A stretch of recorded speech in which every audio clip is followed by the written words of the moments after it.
అందరికీ this is Thiru. Welcome to lucky cooking and vlogs.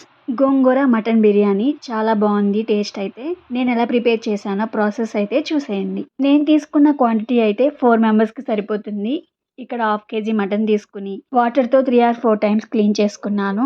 Biryani rice కూడా 5 cups తీసుకుని clean చేసుకుని వాటర్లో నానబెట్టుకున్నాను అరగంట. గోంగూర కూడా 2 గుప్పెల కంటే ఎక్కువే తీసుకున్నాను. ఫ్రెష్ గోంగూర. ఆనియన్స్ కూడా ఫ్రైడ్ ఆనియన్స్ కోసం, రైతా కోసం, కర్రీ కోసం ఇలా కట్ చేసుకున్నాను. పచ్చిమిర్చి కూడా. ముందైతే కుక్కర్లో మటన్ని ఉడికించుకుంటున్నాను. చిటికెడు పసుపు, 1 స్పూన్ కారం యాడ్ చేశాను, 1 స్పూన్ అల్లం వెల్లుల్లి పేస్ట్, కల్లుప్పు కొంచెం యాడ్ చేశాను. ఇవన్నీ కలిసేలా ఒకసారి తిప్పుకుని టీ గ్లాస్ అంత వాటర్ యాడ్ చేసుకుని కుక్కర్ మూత పెట్టుకుని 4 or 5 విజిల్స్ వచ్చే వరకు ఉడికించుకున్నాను మటన్ అయితే. ఇలా మటన్ ఉడికించుకునేటప్పుడే వేరొక స్టవ్ పై ఇలా కడాయిలో ఆయిల్ వేసుకుని ఫ్రైడ్ ఆనియన్స్ అయితే ప్రిపేర్ చేసుకుంటున్నాను. మీరు ముందు రోజు నైటే ఫ్రైడ్ ఆనియన్స్ ప్రిపేర్ చేసుకుంటే టైం అయితే సేవ్ అవుతుంది.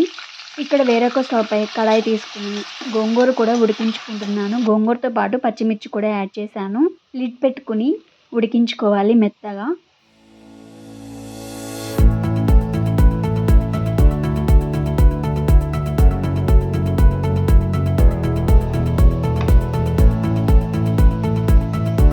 మటన్ కూడా చాలా చక్కగా ఉడికిపోయింది. ఇలా ప్రెజర్ పోయాక ఒకసారి అయితే చెక్ చేశాను. గోంగూరను అయితే మధ్య మధ్యలో లిడ్ తీసేసి ఇలా తిప్పుకుంటూ ఉండాలి. వాటర్ కంటెంట్ ఏమీ ఉండకూడదు. ఫ్రైడ్ ఆనియన్స్ కూడా ఇక్కడ రెడీ అయిపోయినాయి.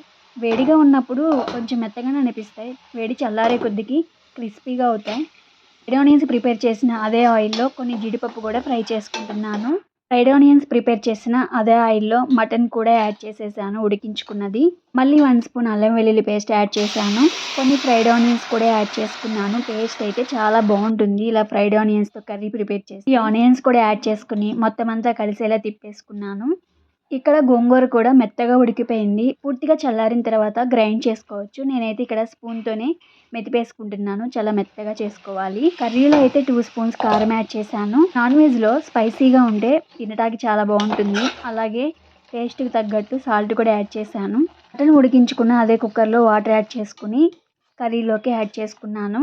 ఇలా లిడ్ పెట్టుకుని నూనె పైకి తేలే వరకు ఉడికించుకోవాలి. కుక్కర్లో మటన్ ఉడికించుకున్నా కాబట్టి తక్కువ టైంలోనే ఉడుకుతుంది.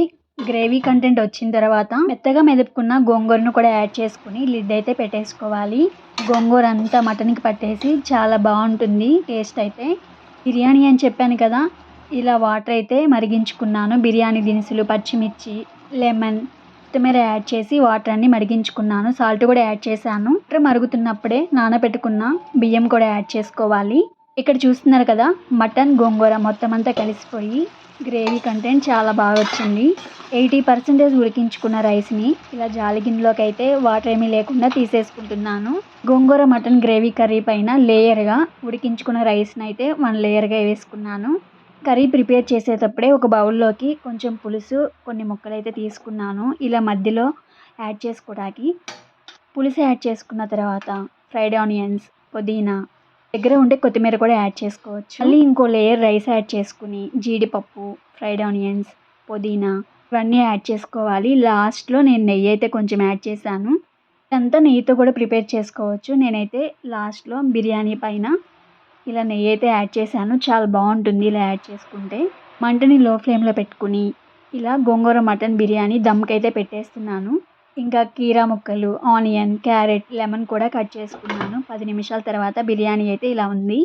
గోంగూర mutton biryani most delicious recipe. చాలా చాలా బాగుంది. ఒకసారి అందరూ ట్రై చేయాలి. ప్రాసెస్ లెందీ అయినా టేస్ట్ అయితే చాలా బాగుంటుంది. నేను చేసిన మటన్ బిర్యానీ అయితే ముక్క సాఫ్ట్గా, రైస్ అయితే పొడి పొడిలాడుతూ చాలా బాగా వచ్చింది. ఇంకా ఇందులోకి సైడ్ డిష్గా ఏ కర్రీ అవసరం లేదు. ఇలా ఉత్తగా అయినా తినేసేయచ్చు. నేనైతే రైతా కూడా ప్రిపేర్ చేశాను. ప్రాసెస్లో ఒకసారి ట్రై చేసి మీకు టేస్ట్ ఎలా వచ్చిందో కామెంట్ చేయండి.